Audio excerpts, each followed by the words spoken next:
Hello everybody, we're back once again with a whole new bunch of pocket knives. Now, I thought it would be a nice idea to introduce some people who have possibly never knew about this type of art form, a folk art form, before. And this is called scrimshaw. This will be Scrimshaw Part 1 video, and I will try to come up with the second part because there's a lot of stuff to talk about when it comes to scrimshaw. And as you will soon find out, it is an amazing art form, and the knives turn out to be stunning in some cases. So let's get to it, let's figure this out, let's take a look at them, and let's open them up. Alright, so most of the knives you will see here are made in Japan, with exception of two, I believe, which were made in China. And I don't usually collect Chinese knives, but again, this is an art form and somebody did these by hand, so I will show you the Chinese knives I'm talking about. But most of these are vintage Japanese knives made in the 70s, early 80s, some a little bit before, and some of these have been made a little bit later, like early 2000s, my guess is. So, what is scrimshaw? Scrimshaw is the art of scribing something in a hard object, usually bone, fossil bone, or resin, micarta, you name it.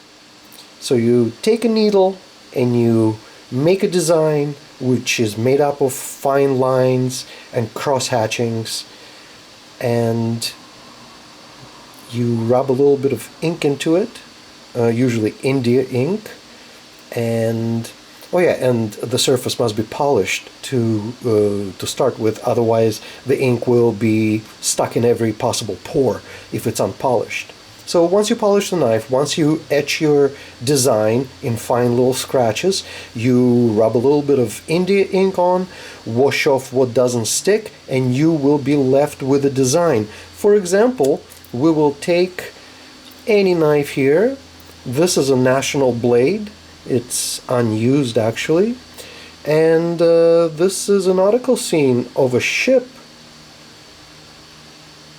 on the waters.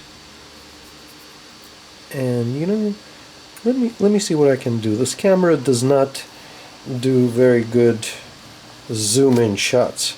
So let me take out my trusty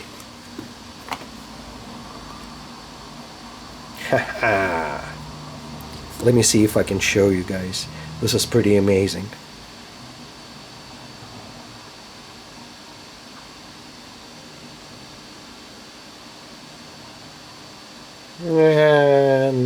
Not that much more improvement. But yes, all of this shading, clouds, everything is done with a sharp pointed needle of sorts. It's amazing. I wish I could show you more detail. I will try to record on my GoPro next time for part 2, and hopefully that will capture a little detail. This is an older Sony camera, so we get what we get, but I'm just starting out, as you can see by my many subscribers. And speaking of subscribers, if it's not too much to ask, I'm trying to grow this channel, so can you subscribe, please? Of course, if you're into pocket knives. If you're into dancing and that kind of stuff, no, you don't have to do that. There will be no dancing on this channel. Anyway, let's move on to something else, because some of these are quite remarkable.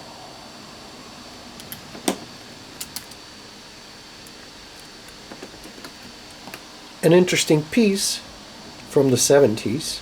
This is also a National blade. This is a color etching of an eagle.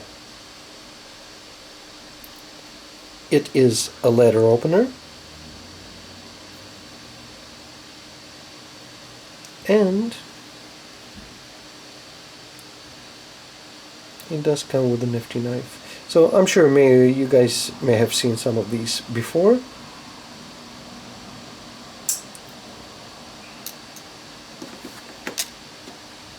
Here's a little surprise. An eBay find. This is a Magnum made in Japan, but the scrimshaw is outstanding. It is quite good.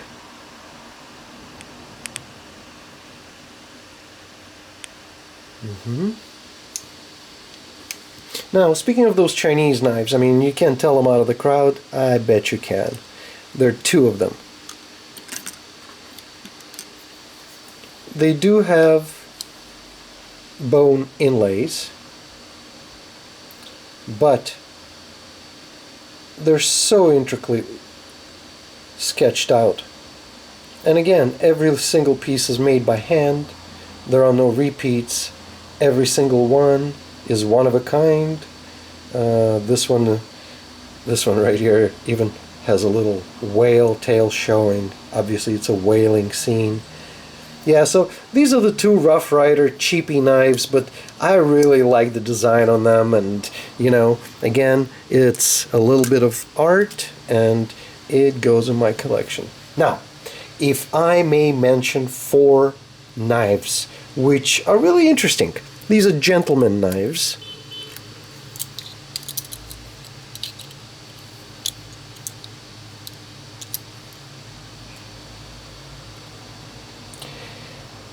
Gentleman knives usually come with, you know, scissors, a nail file, and a small blade. These are all done by different manufacturers. Let's say one is a National Blade, one is a Parker, one is an Honest Abe knife, and one is I don't remember what the other one is, but they're all offshoots of Parker brand knives. So similar design, beautiful scrimshaw. I love it, especially this top one. Let's concentrate on this one for 1 second. Look at the collar scrimshaw of the duck.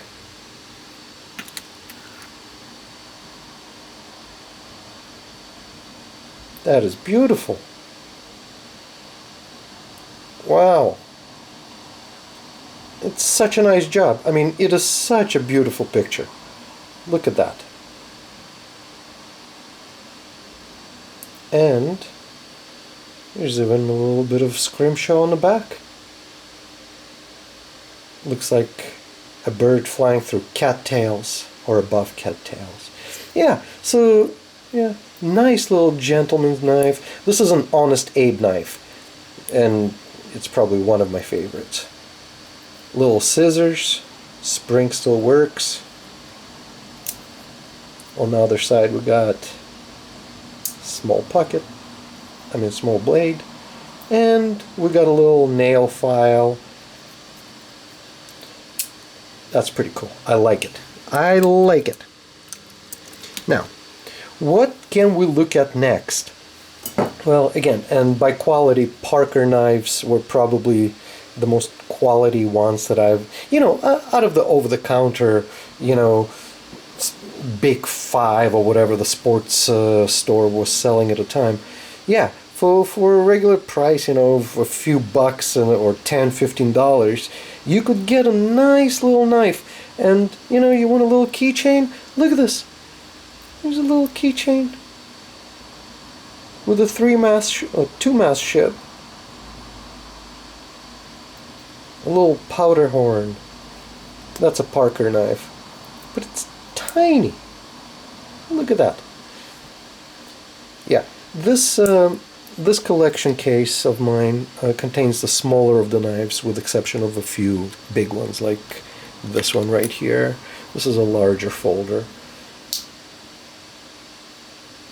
This is a National Blade, and the scrimshaw is really, really nice. Appaloosa bone. Yeah, dagger style boot knife.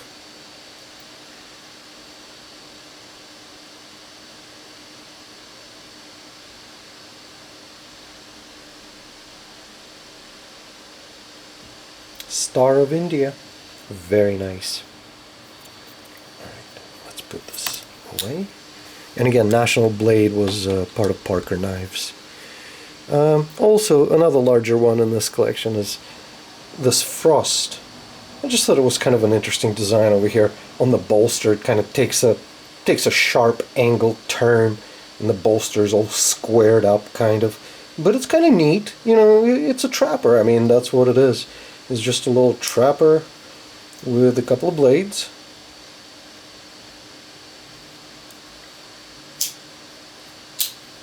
But the scrimshaw job is very nice. I should also mention, you know, the quality of this camera is again not that great. Most of these will be signed. You will usually see either a full name, full first and last name, or at least a couple of initials when they're done by hand. Although I have found some that were done by hand and they were never initialed. It was just, that's the way it was.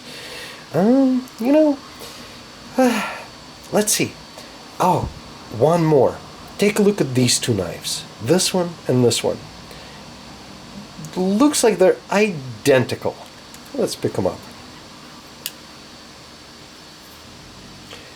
Identical knives. Look like they're both made in Japan. One knife, though, is considerably more expensive than the other one. Only because of the artist who made it. The top knife right here was done by Sam McDowell. And I actually found this one on eBay for about 20 bucks. So I grabbed it. It was a pretty decent deal. If my quality was better, you could tell that this is a really nice piece of work. So much detail, so many fine lines, accenting every shadow. And just for comparison, here's the bottom knife.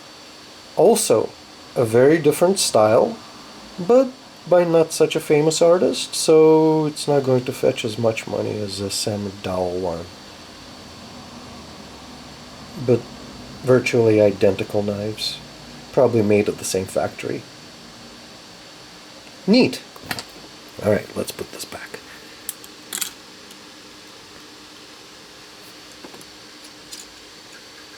Alright. And again, there are a lot of souvenir knives that you can used to be able to buy. You know, a lot of Hawaiian knives, a lot of Alaska knives. So, you know, you'll usually find some souvenir knives, tiny little Parker and Frost knives, and they're not so easy to come by anymore, but you used to be able to, for a few bucks, you used to be able to buy something like this. And look at the scrimshaw. There's a ship. Sorry about the quality of this photo. I wish you could see it in better quality. Yeah, look at this. You know, there's a palm tree, an island, seabirds, and on the back it even says Hawaii in rough etching.